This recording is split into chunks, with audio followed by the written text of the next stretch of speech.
Hi, I'm Teresa of T&T Artspirations. My husband and I write, paint, sketch, and craft. One of our most popular collections is our mixed media journals. The mixed media part is the covers, which are recycled from boxboard. And we have recipes for 4 distinct colors. I call them signature colors. We have Atlantic cedar, sugar maple, golden birch, and northern oak. The difference between the journals, we have 2 different sizes. So we have our half size and we have our full size. This is an artist field journal, which means it has 140-pound watercolor paper. Our sketch journal has 90-pound watercolor paper. I thought maybe you'd like to see the process of how I make these journals. And I'm not giving away my secret recipe for how I do each signature color, but you can try it yourself and see what you come up with. I'd love to see, I'm not sure if you could put pictures in the comments, but if you want to put a link to a picture, if you've made a journal like this, I would love to see it. Thanks, and I hope you enjoy the video. Okay, this is what I start with. It's box board, so you can use a cereal box and cut it down or whatever you want. So the first thing that I need to do in this, you can maybe see the shine on that. Paint and collage or whatever is not going to stick permanently to that. It needs to be that gloss needs to be sanded. So I've got my trusty dust mask here.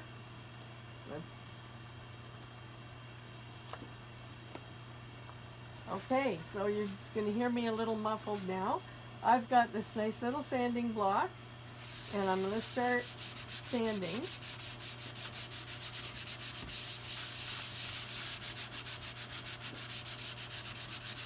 You can see here where there's still a little bit of shine, so I'm just going to keep sanding, and I'm going to take a break. When I come back, it's going to be all done.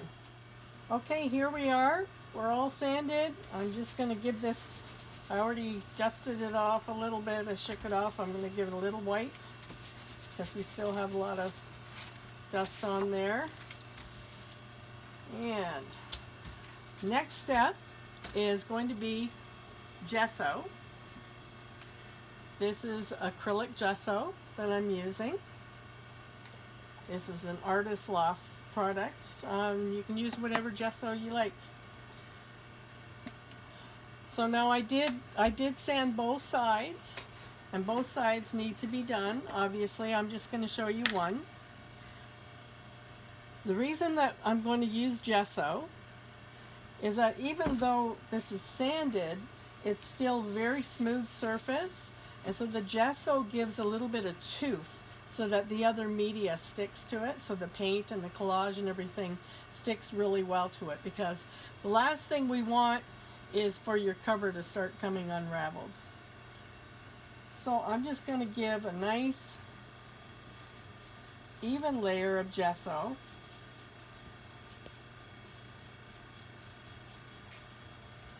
One coat is usually enough since I'm doing a lot of collage and stuff like that on top of it.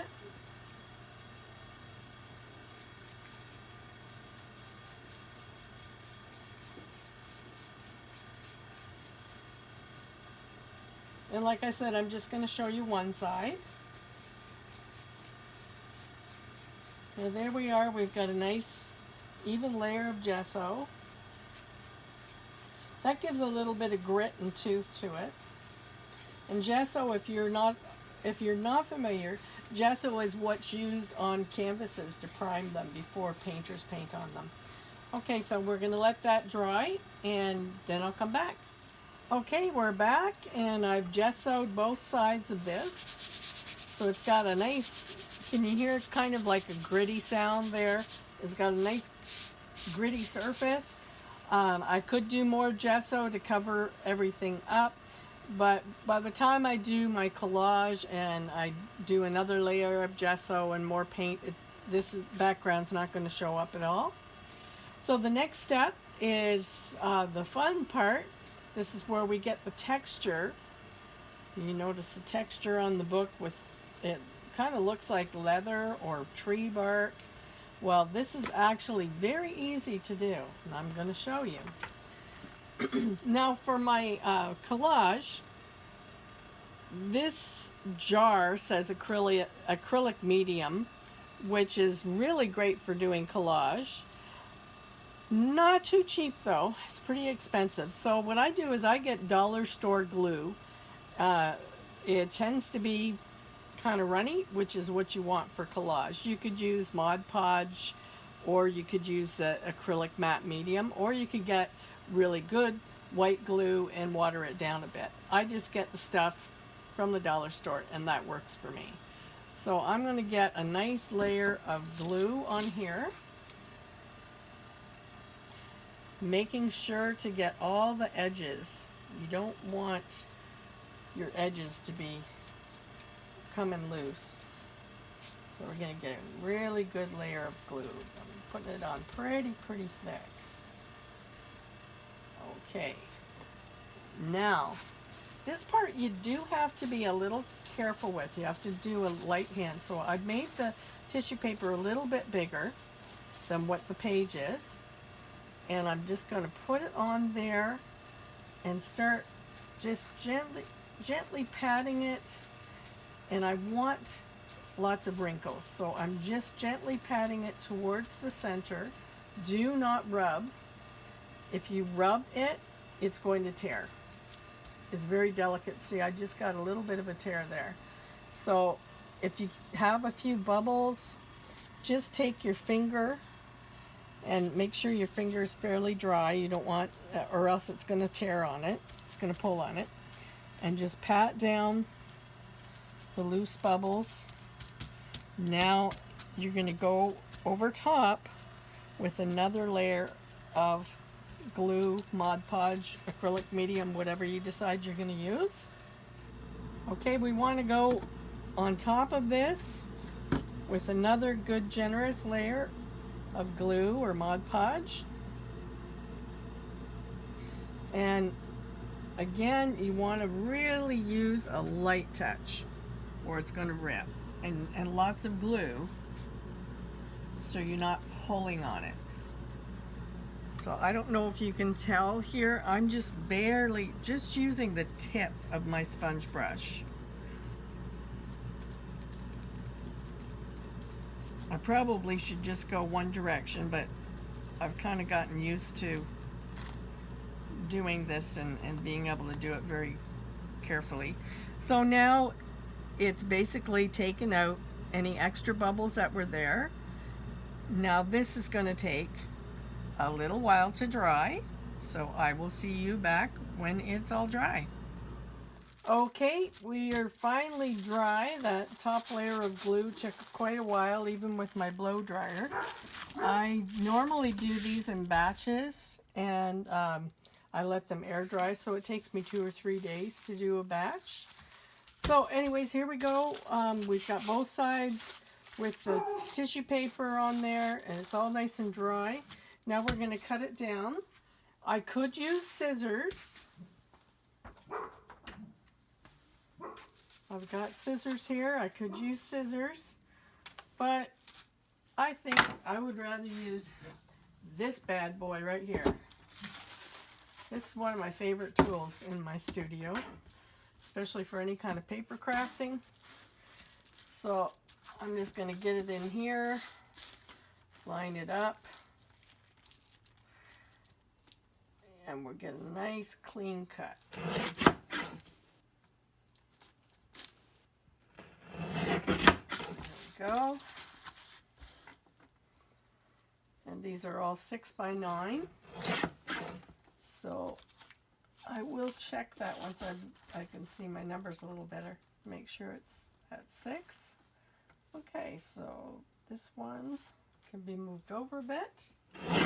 Go to 6 inches. And we'll line it up at the 9.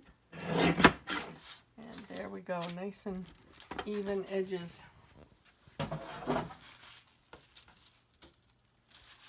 Now, before we start painting again, I'm going to do another layer of gesso.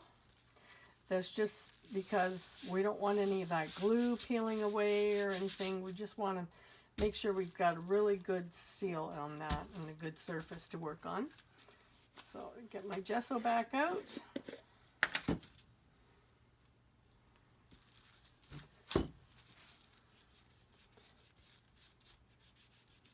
And I'll come back when this is done. Okay, there's one side gessoed and I dried it with my blow dryer. You might notice I'm working on wax paper here. I like to do that because my stuff doesn't stick to it. It's great. So I'm going to start with, this is called bright yellow, but it's pretty close to yellow ochre. You can choose whatever colors you like. I suggest that you use your lightest and your brightest color first, because some of it's going to show through afterwards. And what I do here is I just put the paint right on there and then just smush it around with my brush. So you can see that's pretty bright, but it's going to be toned down a whole lot in the end product.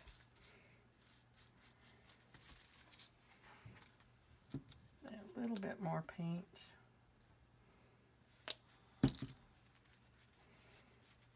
I mean, I could squeeze the paint out into a palette, but what's the point? Might as well just put it right on there and save a step.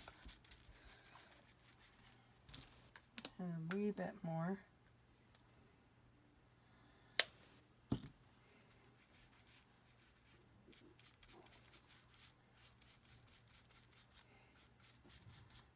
I always store my bottles upside down like that, so I don't end up with everything settling down at the bottom and I have to shake it like crazy to get it working again.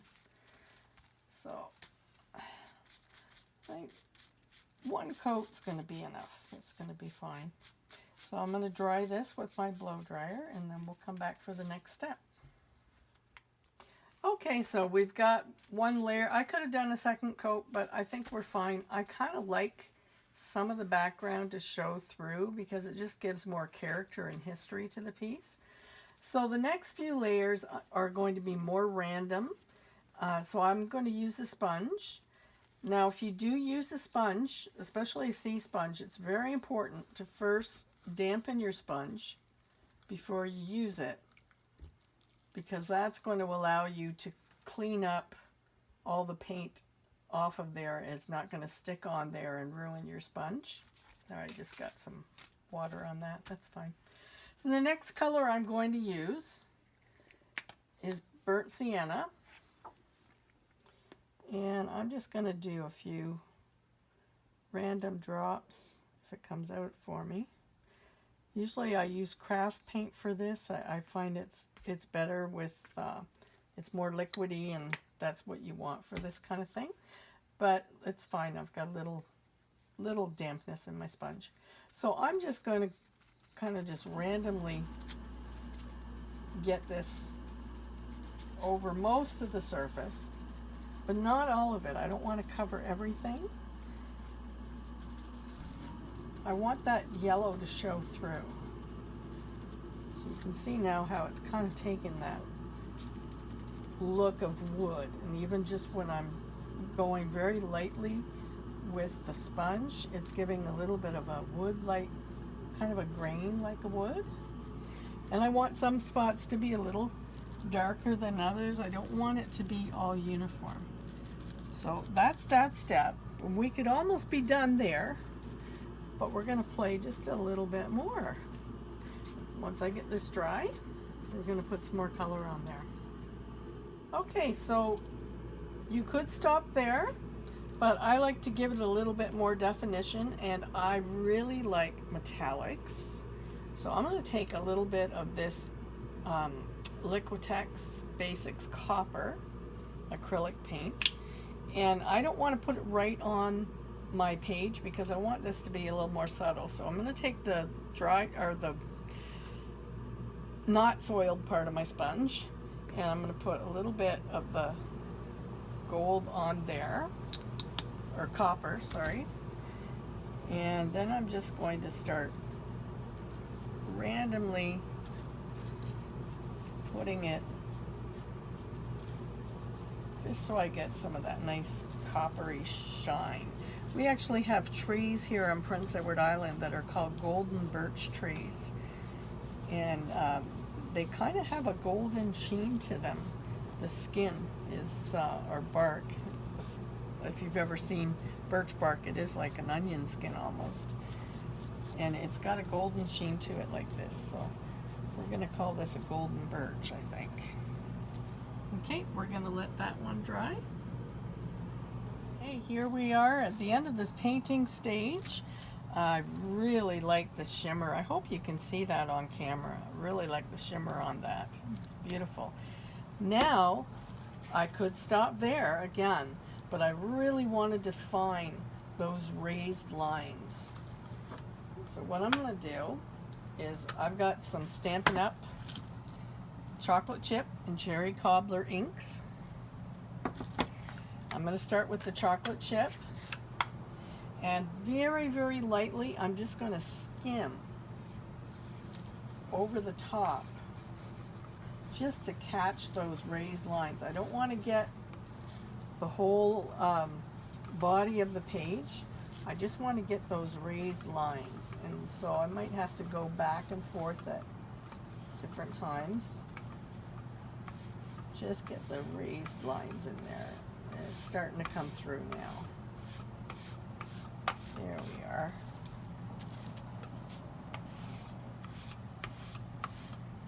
I might do a little bit more on the edges, just to define the edges a little bit.